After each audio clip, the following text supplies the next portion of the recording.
oh my God, here I made this vow never to do it again, and the pie's right in my hand, and I can't give it up.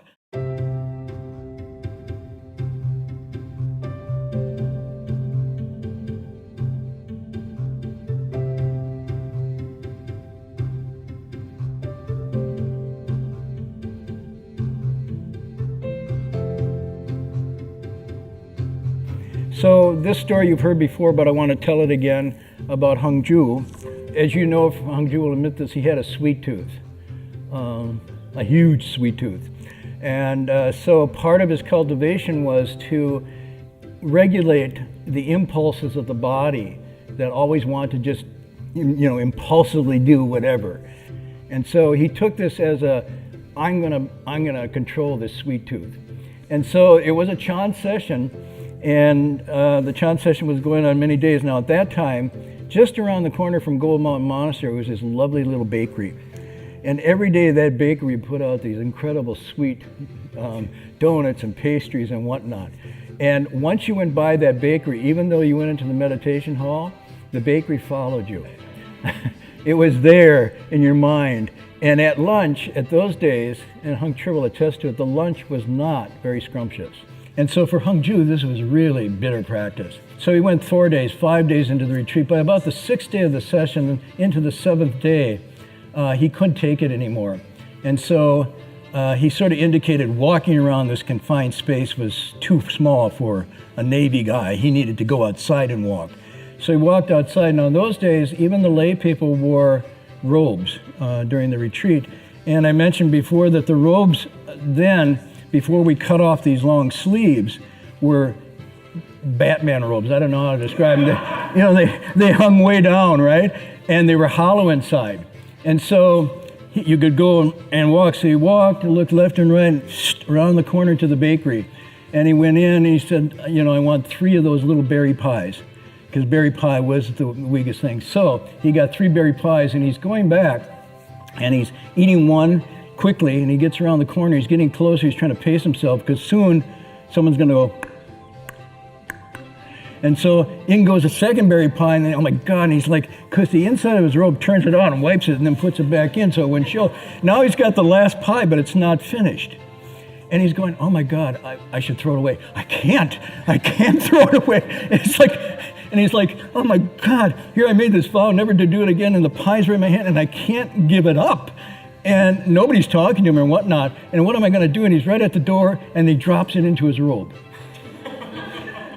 So this is after lunch, and he's going around, walking, standing, sitting, meditating. This berry pie is hanging down in the pouch of his robe. And, he's going, Om Mani Padme Pie, Om Mani. I mean, he's thinking along these lines.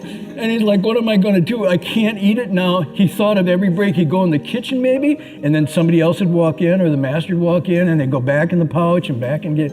And so he completely moved off of his Watto to, the pie thing. And it went till the end of the day. He waited and waited till everybody went to bed. And this was now going between 1 o'clock, 1:30 in the morning. Then he went into the bathroom, and in those days the bathroom had the old windows. You had ropes with pulleys, and so if you opened them fast, you go, boom, and the pulley would drop. So he sat there with ninja samadhi, lifting that window so slowly that the rope and the thing never made a sound. He must have been sweating, just slowly, because it went out to the fire escape. Slowly, and he finally got it open. Nobody heard it. He's like, aha. And he slips into the fire escape, goes up to the roof. And he's on the roof, and he's just sitting there. This is nirvana. And he takes a big bite of the pie, and he's like, oh my gosh. But then he's like, oh, but geez, my vow and everything, this is... And then he hears some noise in the fire escape. He's going, what? Who is that? I'm not going to share my pie. And he looks, and the moonlight is out, and he sees this shaved bald head, and it's Master Hua, the abbot. And he's coming up the fire escape. Hongju goes, shit. And so Master Hua comes towards him, and Hongju goes the other way. Master Hua turns around, and then Hangju turns the other way, and Hangju takes his beads out. And he's got the pie in one hand, the beads in the other, and he's pretending he's up there reciting, you know, and they're reversing directions. And Sherpa's just patiently going back and forth with them. And finally, they meet face to face, and there he is, blueberry dripping down his chin onto his robe, covering his beads. He's sitting there like that, completely exposed. And all the master says to him is, "How does it feel?" And he turns and walks back in. And Hangju said, he told me later, he said, I sat there for like 15 minutes frozen. And he said, I was expecting a blast, a scolding, you know, the Chan master takes a stick and whatnot. And he asked me, how does it feel? And I started, what did he mean by that? And then he went through this whole thing. How does it feel not to have control when I wanted to have control?